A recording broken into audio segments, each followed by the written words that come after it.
would be the, as we know that in the mainstream media, basically the center of this sort of, you know, support for war against Iran is one of the main outlets is Fox News, that is reporting that the attack is coming, everything is ready, and all the experts they invite on their program is telling the audience, the huge audience in the mainstream media in the West, that the United States has brought everything they need to the region and they're prepared to attack Iran.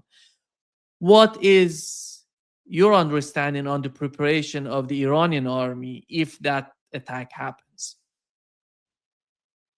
The Iranians have been preparing themselves for a very long time, ever since the uh, war, the Blitzkrieg attack by the Israeli regime with US support was carried out. And of course, regional countries were all implicated in one form or another because they allowed US bases to be used against Iran in some cases very openly in the Persian Gulf, in some cases, like in Turkey, their radar bases. In the case of uh, Baku, the Republic of Azerbaijan, they allowed their airspace to be used by the Israeli regime to attack Iran. So it wasn't just the Israelis and Americans, it was a very large coalition of the willing or the coalition who are unwilling to stand up against the United States, as they are unwilling to do so even today. Even though we saw the U.S. ambassador to the Israeli regime basically say that this whole entire region, West Asia, belongs to the Israelis and parts of Northern Africa. Mr. Erdogan still exports or transports oil from Baku. Sisi continues to do business with the Israeli regime, the regime in Jordan. Also, it's business as usual for these people. But the Iranians have been preparing themselves since then, and Iranian military industry has been, from my understanding, working around the clock over the last few months, and so have the different parts of the armed forces been preparing uh, installations and underground bases for potential war. Of course, this has been ongoing for 25 years since the US invasion of Iraq and Afghanistan. But after the 12-day war, since they learned a lot from the war about Western technology, American technology, their capabilities, their strategies, they worked to uh, upgrade their capabilities and to change their tactics and their strategy in order to better deal with those capabilities. I think that also cooperation with the Russians and the Chinese has been enhanced because both China and Russia recognize that the United States has become a rogue regime and that's out of control, and that is there's no even pretense of morality or pretense of abiding by international law. Trump himself said that nothing can stop him. The only thing that can stop him is Trump's own sense of morality, which of course is non-existent. So uh, that has enhanced cooperation. Iran, over the years, has put aside a lot of wealth uh, for such circumstances. So I think that they've been spending money on equipment as well, both from abroad and to build at home. So Iran is prepared. And as I've said many times, Iran's response will be devastating. And as I've said before, people who live in the Persian Gulf region, uh, when things change for them, when they no longer can export or import oil or gas, when things become unstable, they should only blame their own regimes. Those regimes that host U.S. bases, they are all complicit in war because as we speak, those bases are being used against Iran. The same is true in the the Republic of Azerbaijan. The only person to blame is Aliyev, if anything happens in the coming days or weeks. So they have no one to blame. And then you also have Iran's allies who will be involved as well. They know that this is a fight for their own survival because the Americans are ruthless and barbaric and like the Zionists. And of course, the US ambassador to the Israeli regime says that the Israeli regime is more moral than the American uh, armed forces. So we can imagine what the Americans would do to women and children in Iraq and Yemen if they have that opportunity, or in Lebanon and elsewhere. So Iran's allies across the region will also be at war. And this is not something that the Americans can manage. This is just too much. Iraq has a population of 45 to 47 million. US allies in Iraq will be crushed. In Yemen, they've been also preparing themselves for war. They defeated the Americans already in their 7-week war, and they're much more prepared today. And the Americans will be forced to divide their energy and their resources in uh, in different places. So, and Yemen has a large population itself. So, I don't see a scenario where the Americans win this war. They will lose. It will be catastrophic for the world. It will bring down the global economy. It will impact the lives of everyone, everywhere in a big way. But the world will blame the United States because the Iranians have been very, very careful to make sure through the negotiations that the world sees the United States as the aggressor. The world sees Zionism as the problem. The world sees this as Epstein class, these Epstein regimes in the West as the problem. And you can tell from how the media in the West, whether it's the New York Times or Fox News or the Guardian, they're all implicated. The liberals, the mainstream liberals, the left, all of them are in one form or another implicated in this war. So um, the global South, the global majority, many people in the West, probably most people in the West, see the facts for what they are. And that for Iran in the coming weeks and months will be very important. And of course, the Iranian people are seeing that the Iranian government is preparing itself, but at the same time, trying to find a solution that respects Iran's sovereignty. But the problem is that from what we're seeing, the United States does not want to respect Iranian sovereignty, and that, if it continues, will lead to a very bad situation, which I explained. Professor Marandi, you've mentioned the American ambassador to Israel. You referred to the interview he had with Tucker Carlson, and he said something about the whole Middle East. He said Tucker Carlson asked him, "Do you talk about the whole Middle East being part of Israel, or Israel capturing all the Middle East?" He literally said, "Yeah, it goes all the way to the borders of Iran." It's something that Iran was talking about for such a long time, and it doesn't seem that many people in the Gulf, in the Persian Gulf, in these Arab states were somehow making jokes of this idea. And right now, they're hearing that from the American ambassador in Israel. That is the whole game. That is the whole agenda on the part of Israelis. How much of game changing was that? Do you think that these Arab states finally would get the point? It's difficult to say what will happen. It is obviously a good thing that this has come out. It shows how sinister Zionists are, and it doesn't matter if they're Christian or Jewish or of any other persuasion. It just shows how sinister and evil they are, and that is a good thing. And it shows how ignorant and stupid they are because uh, in the interview, the ambassador showed himself to be utterly ignorant, utterly irrational, and of course, sinister. Very, very dark. But I can't say what sort of impact it will have. Right now, the United States has brought in a lot of weaponry into Jordan, but we don't see Jordanians doing much. We don't see people outraged. The same people who have obviously heard that the US ambassador has spoken in that way. Turkey Under Erdogan, one of probably the greatest disappointments in this region uh, since during the past few decades, uh, continues to be a part of NATO, continues to allow the United States to use its bases, continues to transport oil to the genocidal regime. The Emirates, it's under pressure from Saudi Arabia.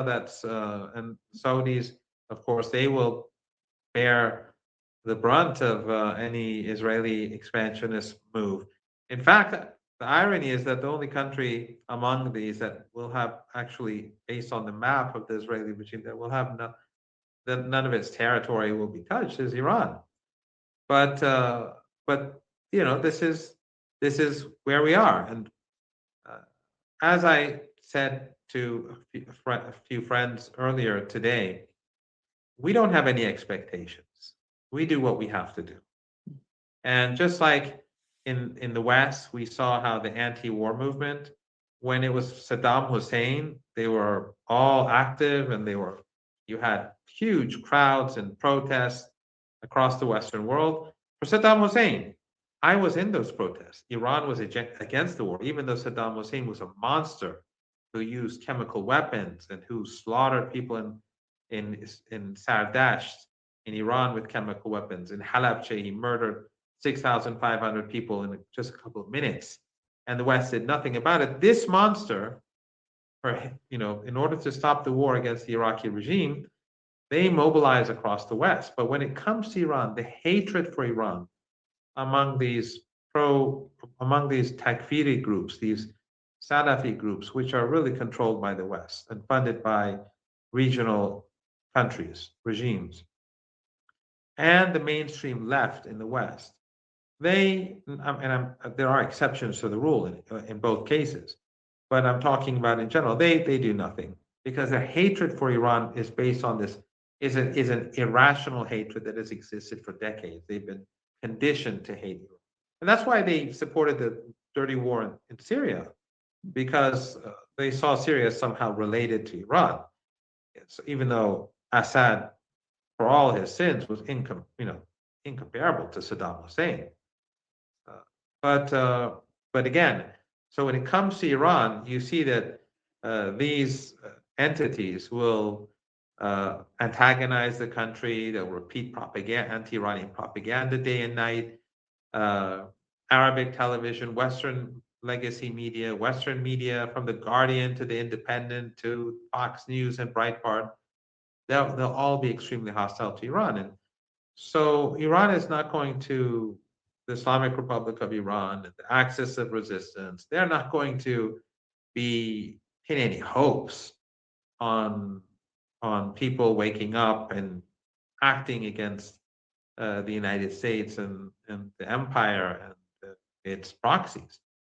But having said all that, I do think that the empire is crumbling, and that every day we're seeing new signs of weakness, whether it's through these interviews, whether it's through the work of Tucker Carlson or Candace Owens. Candace Owens, of course, you know, uh, attacking the political elite from her angle, Tucker Carlson from his perspective. Then you have a host of uh, you of course, we always had the usual suspects, the really good people that you and I both know who have their own shows. And so you see this growing, and of course, and on the Democratic, or those close to the Democratic Party, who were close to the Democratic Party, they too through the Epstein files that have been released, have become increasingly disillusioned with this Epstein class.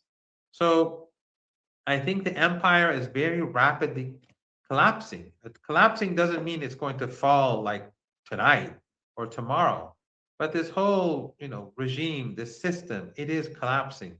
It's become the crimes of Gaza, and the Epstein files has discredited it. It has overextended itself. Its endless wars are destroying the economy. And of course, the selfishness of the Epstein class, which is creating huge imbalances in the economies and making the poor poor and the super rich even richer. All of these combined, these are, I think, very clear signs that the Trump regime and his allies are not in this commanding position that they assume they are in.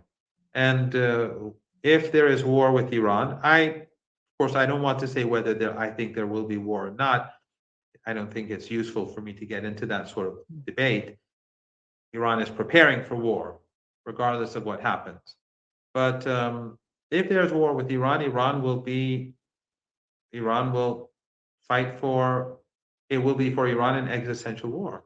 It will be a fight for survival. And the American side, which is choosing this war as it's a war of choice, has all these problems. And I don't believe that the United States will be able to continue the war with success, not only because of Iran's strength, but because of the weaknesses that I pointed out. And of course, there are many more other things that we could talk about, but the United States is not in the position that it was a decade ago or 2 decades ago. Uh, it's not even in the position that it was 3 years ago. We've heard many reports about moving heavy weapons to the southern part of Iran. And from what we've seen in the 12-day war and what Iran has experienced in those days, how about the northern part of Iran? And do you think that Aliyev and his regime gonna let, if something happens, gonna let the United States using their territory to attack Iran? What would be the response to that? Nima, the foreign minister and military officials, as well as Dr. Larijani, in numerous visits to to the region, have been very clear about what will happen. And they've explained to each and every one of these countries uh, what sort of precarious position they place themselves in. Remember, none of these entities, none of these countries have huge populations. None of them have uh, a strong network, a social base. They are family dictatorships, every single one of them. And in the case of the Republic of Azerbaijan, there's a big segment of that society that is very close to Iran. Many of their leaders are in prison, and they've been in prison for years. This is something that the West knows, but Western media doesn't talk about. And so he should be very careful if he wants to continue to rule, because he will be swept away very swiftly and easily if he makes if things don't go well. And again, if you compare Iran's allies in the Persian Gulf region and Iran's capabilities to Qatar, to the Emirates, or Bahrain, these are Kuwait. These entities are very weak, very vulnerable, but if anything happens to them, they will have huge consequences for the energy market, huge consequences. And other markets, because they are consumer regimes. They spend a lot of money. They waste a extraordinary large amount of money because of the corruption of the elites in these entities. So this is not going to end well for any of them. And the United States is putting everything at risk for the Israeli regime, because the Zionists want this. The Epstein class wants this. Uh, we don't want war, obviously. And when I say this, I don't want anyone to think that I'm a war hawk or anything like that. I say this because people have to recognize this is not something that the New York Times will say, or the Fox News will say, or CNN will say, or the Guardian will say, because they live in their arrogance, and they are utterly corrupt, and their hatred for Iran is well documented. It's been ongoing for 47 years. I I prepared a material for a program on Al Mayadeen for Friday, and I discussed how Iran has always been on the verge of collapse since the beginning of the revolution. How Western media has always been saying that the revolution is finished in the 1980s, in the 1990s, that there's a new revolution, that the youth in the 1990s, or the, 20, 25, 30 years ago, that they have no connection to the revolution. This narrative has been ongoing for 47 years. And Iran has always been on the verge of collapse, and it's always been vulnerable, and it's always been hated by its own people. That's how it's always been. Again, in that presentation, I'll give some examples of how this is an ongoing narrative that is detached from reality. Sure, you can always find instances of people in Iran who would support the MEK terrorist organization, or uh, the Pahlavi family, or some other nutcase in base in Europe. You'll always find that, and you'll find that in any country. And of course, the United States invests, and the West invests a lot in trying to brainwash young people to to support war and sanctions and death and destruction. But the overwhelming majority of Iranians do not support any of this. And the Islamic Republic of Iran has a very high degree of legitimacy in the eyes of ordinary people. And Americans and Europeans know this. Those who, in because they carry out their own polls, they know. It's not as if they don't have the information. But they, despite the reality, despite the scenes that we saw in the streets of Tehran and other cities with those mass rallies, they're still trapped in their narratives, in their wishful thinking, in their exceptionalism. So uh, they they will continue to move in one direction, and but in reality will be something else, and that miscalculation can be devastating. I say the reason why I say these truths is because I want ordinary people in the West who won't hear them from these entities to recognize that Iran is strong, Iran is united, Iran is capable. But most importantly, the Iranian people are determined. They are a people with a particular religious culture, with a particular heritage that are that makes them extremely capable of withstanding the United States and the empire. They will not forsake the Palestinian people, even though everyone else has. Everyone else provides lip service, but they will continue to support them for moral reasons, for religious reasons. And again, I say all this because if there is war, I want people to recognize that that this reality was known beforehand. That what is going to happen in the days and weeks ahead was something that was easily predictable. Or alternatively, if what I say can contribute to the anti-war narrative and the anti-war community, so much the better. But at the end of the day, if there is war, everyone should remember who was supporting the war. Who, not just who was supporting the war. People could be opposed to the war, but they could say, "Oh, Iran is evil. Iran is weak. The regime is murdering its people," and that sort of nonsense. They all contributed to the war because they lied, and they basically wanted to preserve their status among the elites and in the mainstream by repeating these. No, Iran is morally superior to the West. It is morally superior, the Islamic Republic of Iran, than any country associated with the West. They have nothing that they can preach. They're in no position to preach Iran about anything. They continue to carry out the genocide in Gaza. They strangle the people of Cuba as we speak. They've taken the Venezuelan people hostage. They murder people in Lebanon on a daily basis. They strangle the Iranian people. They are in no position to speak about morality. And more important than all of that, they're ruled by a class of people who rape kids, who murder, and who have and whose media will not even push to have these people taken to jail I because think the many media is owned by them, because they own the media.